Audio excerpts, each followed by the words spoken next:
आषाढ़ माह के शुक्ल पक्ष की एकादशी आने ही वाली है, जो कि देवशयनी एकादशी है। इस दिन श्री हरि प्रभु जो है 4 महीनों के लिए योग निद्रा में चले जाते हैं, क्षीर सागर में वास करते हैं। ऐसे में जो संसार की जो बागडोर होती है वो शिव भगवान के हाथों में होती है और भोलेनाथ का सावन का महीना भी शुरू होने वाला है। आपको बता दें कि जो देवशयनी एकादशी है ये काफ़ी शुभ एकादशी मानी जाती है और इस एकादशी के दिन अगर आप कुछ सरल से उपाय कर लेते हैं तो जो भी आपकी मनोकामना होती है, जो काफ़ी समय से पूरी नहीं हो रही होती है, वो बहुत जल्दी पूरी हो जाती है। इस बार आप संतान प्राप्ति के लिए, पुत्र प्राप्ति के लिए अगर उपाय कर रहे हैं तो देवशयनी एकादशी के दिन उपाय जरूर करें। इस बार जो देवशयनी एकादशी होगी वो 6 जुलाई रविवार के दिन होगी। एकादशी तिथि की जो शुरुआत है वो 5 जुलाई को शाम के समय 6:58 पर हो जाएगी और इस एकादशी तिथि की समाप्ति 7 जुलाई को रात्रि में 9:14 पर होगी। ऐसे में उदय तिथि के अनुसार जो देवशयनी एकादशी का व्रत रखा जाएगा, जो उपाय किए जाएंगे, जो पूजा पाठ किया जाएगा, वो 6 जुलाई रविवार के दिन होगा। इस बार एकादशी के दिन विशाखा नक्षत्र पड़ रहा है, जो कि काफ़ी शुभ नक्षत्र माना जाता है और इसके साथ ही जो रात्रि होगी उसमें साध्य योग का निर्माण होगा। तो ऐसे में विशाखा नक्षत्र और साध्य योग के काफ़ी शुभ समय माना जाता है। तो आप संतान प्राप्ति के लिए, पुत्र प्राप्ति के लिए अगर काफ़ी दिनों से प्रयास कर रहे हैं तो देवशयनी एकादशी के दिन इस वीडियो में बताए गए सरल सा उपाय जरूर करें। कुछ नियम है जो अगर आप अपनाते हैं तो निश्चित ही आपकी सोनी गोद अति शीघ्र भर जाएगी। चतुर्मास लगेगा और 4 महीने के दौरान भी आपको जितना हो सके आप दान पुण्य करें, आप मंत्रों का जाप करें, पूजन अर्चन करें। श्री हरि विष्णु का आप मन ही मन मंत्रों का जाप कर सकते हैं। ऐसा करने से भी आपको शुभ फल की प्राप्ति होती है और संतान प्राप्ति में आ रही बाधाएं दूर होती हैं। इसके बाद देवउठनी एकादशी के दिन श्री हरि विष्णु का जो है पुनः योग निद्रा से जागृत होंगे और अपने भक्तों की जो भी मनोकामनाएं हैं वो बहुत जल्दी जो है सुन ली जाएगी। तो ऐसे में आप भी अगर निसंतान दंपत्ति हैं, संतान प्राप्ति के लिए परेशान हो रहे हैं, तो देवशयनी एकादशी आपके पास बहुत ही अच्छा मौका है, बहुत ही शुभ मुहूर्त है। 6 जुलाई रविवार के दिन पति पत्नी मिलकर अगर उपाय कर पाएँ तो उपाय जरूर करें, मौका हाथ से जाने ना दें। श्री हरि विष्णु आपकी मनोकामना निश्चित रूप से पूरी करेंगे। और पति पत्नी अगर दोनों मिलकर नहीं कर सकते हैं तो पति या पत्नी में से कोई भी एक व्यक्ति इन उपायों को कर सकता है। पूर्ण आस्था के साथ आप उपाय करें, मन में नेगेटिविटी बिल्कुल भी न लाएं। निश्चित रूप से आपकी संतान प्राप्ति की कामना जरूर पूरी होगी। अगर आपके घर में लगातार कन्या जन्म ले रही हैं, आप चाहते हैं कि आपको एक संतान के रूप में पुत्र की प्राप्ति हो, जो कि बुद्धिमानी हो, दीर्घायु हो, इस तरीके से अगर आपके पुत्र की प्राप्ति चाहते हैं तो श्री हरि विष्णु के समक्ष देवशयनी एकादशी के दिन उपाय जरूर करें। बहुत ही साधारण से उपाय हैं। इसके लिए आपको अपने घर पर ही रहकर उपाय कर सकते हैं। आपके घर के आसपास से श्री हरि विष्णु का मंदिर है, आप वहां पर जाकर उपाय कर सकते हैं। किस तरीके से उपाय करेंगे, क्या चीज़ों की इसमें आपको आवश्यकता होगी, इसकी संपूर्ण जानकारी आपको इस वीडियो में दी जाएगी। लेकिन आगे वीडियो शुरू करने से पहले हमेशा की तरह आपसे मेरा विनम्र निवेदन है कि अगर अभी तक आपने मेरा चैनल धर्म ज्ञान पथ को सब्सक्राइब नहीं किया है तो चैनल को सब्सक्राइब जरूर कर लीजिए। वीडियो पसंद आए तो लाइक कीजिए और कमेंट बॉक्स में श्री हरि विष्णु का कोई सा भी प्यारा सा नाम जरूर लिखें, जिससे कि श्री हरि विष्णु की कृपा आप पर और आपके पूरे परिवार पर हमेशा के लिए बनी रहे। देवशयनी एकादशी 6 जुलाई के दिन जो भी निसंतान दंपत्ति हैं, जो भी महिलाएं संतान सुख पाना चाहती हैं, उनको सुबह जल्दी उठना होगा। इस दिन आप सुबह जल्दी उठें। सुबह उठकर जब आप स्नान करें तो स्नान के पानी में थोड़ा सा गंगा जल डालकर और 1 चुटकी हल्दी डालकर स्नान करें। स्नान करने के बाद में आप साफ सुथरे वस्त्र धारण कर लें। पीले कलर के आप वस्त्र धारण करें। महिलाएं हैं जो वो पीला दुपट्टा ओढ़ सकती हैं और जो पुरुष हैं वो पीले कलर का गमछा ओढ़ें। इस तरीके से आप कुछ ना कुछ पीला वस्त्र धारण करके श्री हरि विष्णु की पूजन अर्चन करें। इसके लिए आप अपने घर में ही, आपकी जो पूजा स्थल है उसके पास या जहाँ पर भी आप पूजा करते हैं वहाँ पर एक चौकी लगा लें, उस पर पीले कलर का आप आसन बिछाएं।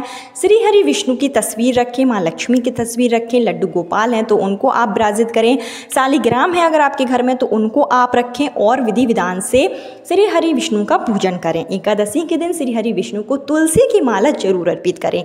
इसको आप अपने घर पर ही बना सकते हैं। तुलसी के पत्ते लें और उनको लाल धागे से आप बांध लें और यह माला अपनी मनोकामना के साथ में लड्डू गोपाल को आप पहनाएं। लड्डू गोपाल का आप पीले फूलों से श्रृंगार करें, पीले वस्त्र उन्हें पहनाएं, पीली पोशाक पहनाएं, पीले चंदन से अच्छे से तिलक लगाएं और उनकी जो प्रिय चीज़ें हैं वो उन्हें अर्पित करें। जैसे कि लड्डू गोपाल को आप माखन मिश्री का भोग जरूर लगाएं। माखन मिश्री का भोग लगाना काफ़ी शुभ माना जाता है। इसके साथ ही आप जो व्रत वाली खीर होती है वो भी आप इस दिन लड्डू गोपाल को आप प्रसाद के रूप में चढ़ा सकते हैं। शुद्ध देसी घी का एक दीप प्रज्वलित करें, मंत्रों का जाप करें। संतान गोपाल मंत्र का जाप एकादशी के दिन काफ़ी लाभकारी माना जाता है। देवी की शुद्ध गोविंद वासुदेव जगपति देही में तन्यम कृष्णा तो हम शरण गतः, इसका आप कम से कम 11 बार जाप करें। अधिक से अधिक आप इसका 1100 बार भी जाप कर सकते हैं। जितना हो सके आप इस मंत्र का जाप करें। जरूरी नहीं है कि आप एक ही बार में करें, आप थोड़ा जाप सुबह कर लें, थोड़ा आप शाम के समय भी कर सकते हैं।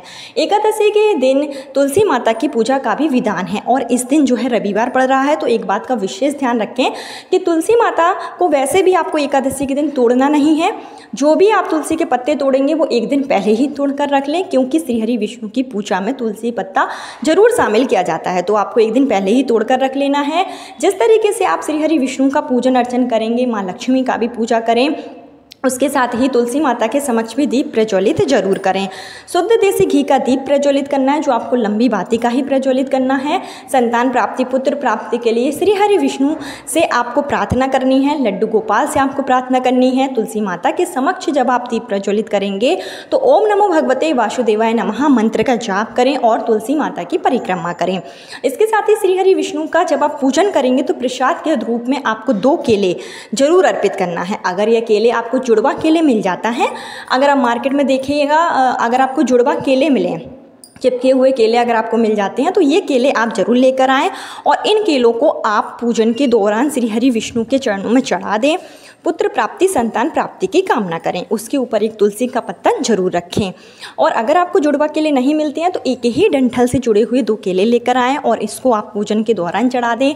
मंत्रों का जाप करें, पूजन आरती करें। जब आपकी पूजा हो जाए तो ये दोनों ही केले आपको उठा लेना है, उसमें से एक केला आपको गाय माता को खिलाना है। उसके ऊपर थोड़ा सा गुड़ जरूर रखिएगा। गाय माता की भी पूजन अर्चन करें। गाय माता जो है अगर बैठी हुई है तो उसकी आप परिक्रमा जरूर करें और यह केला आप गाय माता को प्रसाद के रूप में अपने हाथों से खिला दें। और जो दूसरा केला है वो पति पत्नी दोनों को मिलकर खाना है, यानी कि आधा पति को खाना है और आधा पत्नी को खाना है। अगर पति पत्नी दोनों नहीं खा सकते हैं तो पत्नी ही इस अकेले प्रसाद को ग्रहण कर सकती है। ग्रहण करते समय अपने मन में संतान प्राप्ति, पुत्र प्राप्ति की कामना जरूर करें। श्री हरि विष्णु का ध्यान करते हुए इस केले को आप अगर खा लेते हैं तो निश्चित ही संतान प्राप्ति के प्रबल योग बनते हैं। जो भी आपकी मनोकामना होती है वो बहुत जल्दी पूरी हो जाती है। वैसे तो एकादशी के दिन पीपल के वृक्ष की पूजा का विधान है। पीपल के वृक्ष में साक्षात श्री हरि विष्णु का वास होता है, तो पीपल के पेड़ की पूजा जरूर करें, पीपल के पेड़ की परिक्रमा करें। लेकिन इस दिन रविवार पड़ रहा है तो आपको पीपल के पेड़ की परिक्रमा उस दिन नहीं करना है। और चतुर्मास में जो एकादशी आएंगी उन सारी ही एकादशी के दिन आप श्री हरि विष्णु का पूजन भी करेंगे और पीपल के पेड़ की परिक्रमा भी करेंगे। इसके साथ ही जो है आप इस दिन दान पुण्य जरूर करें। देवशनी एकादशी के दिन आप जो है दूध का दान कर सकते हैं। कोई गरीब ब्राह्मण है उसको आप अपने घर पर भोजन करा सकते हैं। दान दक्षिणा देकर उसे आप तृप्त करें, प्रसन्न करें, ब्राह्मण का आशीर्वाद लें। ऐसा करने से भी वंश की वृद्धि होती है। संतान प्राप्ति में जो बाधाएं आ रही होती हैं वो निश्चित रूप से दूर हो जाती हैं। देवशनी एकादशी के दिन शिव भगवान का भी आप गाय के दूध से अभिषेक करें। इसको आप सुबह के समय भी कर सकते हैं और प्रदोष काल में भी कर सकते हैं, क्योंकि शिव भगवान की पूजा प्रदोष काल में काफ़ी मान्य होती है। तो शिव मंदिर में जाएं, भोलेनाथ का गाय के दूध से आप अभिषेक करें पुत्र प्राप्ति, संतान प्राप्ति की कामना के साथ में। ऐसा करने से निश्चित ही आपकी मनोकामना पूरी होगी और श्री हरि विष्णु के साथ आपको भोलेनाथ का भी आशीर्वाद प्राप्त होगा। देवशनी एकादशी 6 जुलाई का दिन काफ़ी शुभ दिन है। ऐसे में आपको सुबह के समय भी श्री हरि विष्णु का पूजन करना है और शाम के समय भी श्री हरि विष्णु का अगर आप पूजन कर सकते हैं तो बहुत अच्छी बात है। पूजन नहीं कर सकते तो दीप प्रज्वलित जरूर करें और मंत्रों का जाप जरूर करें।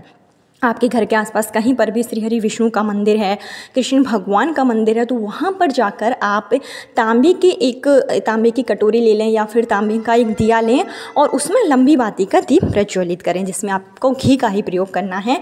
ऐसा करना भी काफ़ी लाभकारी माना जाता है। तो एकादशी के दिन शिव मंदिर में भी दीप प्रज्वलित करें और श्री हरि विष्णु के मंदिर में भी जाकर दीप प्रज्वलित करें। संतान प्राप्ति, पुत्र प्राप्ति के लिए आप श्री हरि विष्णु के समक्ष उपाय भी करेंगे और अगर अगर आपके घर में या घर के आसपास केले का पेड़ है तो केले के पेड़ में हल्दी मिश्रित जल जरूर चढ़ाएं। एक लोटे में जल लें, उसमें थोड़ा सा हल्दी डाल लें और यह जल आप अपनी मनोकामना के साथ में केले की जड़ में चढ़ाएं और केले के पेड़ की पूजन करें, केले के पेड़ की परिक्रमा करें, क्योंकि एकादशी के दिन केले के पेड़ की पूजा करना भी काफ़ी लाभकारी माना जाता है। उससे श्री हरि विष्णु का आशीर्वाद आपको प्राप्त होता है। तो ये छोटे छोटे कार्य हैं जिसको कि अगर आप देवशयनी एकादशी के दिन करेंगे, 6 जुलाई के दिन करेंगे, तो आपकी जो अशुभ ग्रह की स्थिति होगी वो सही हो जाएगी, आपके पितृ प्रसन्न होंगे और संतान प्राप्ति में आ रही बाधाएं दूर होगी। ईश्वर आपकी गोद जल्दी से जल्दी भरेगा। कल फिर मिलती हूँ नई वीडियो नए उपाय के साथ। जब तक के लिए हर हर महादेव। ओम नमो भगवते वासुदेवाय नमः।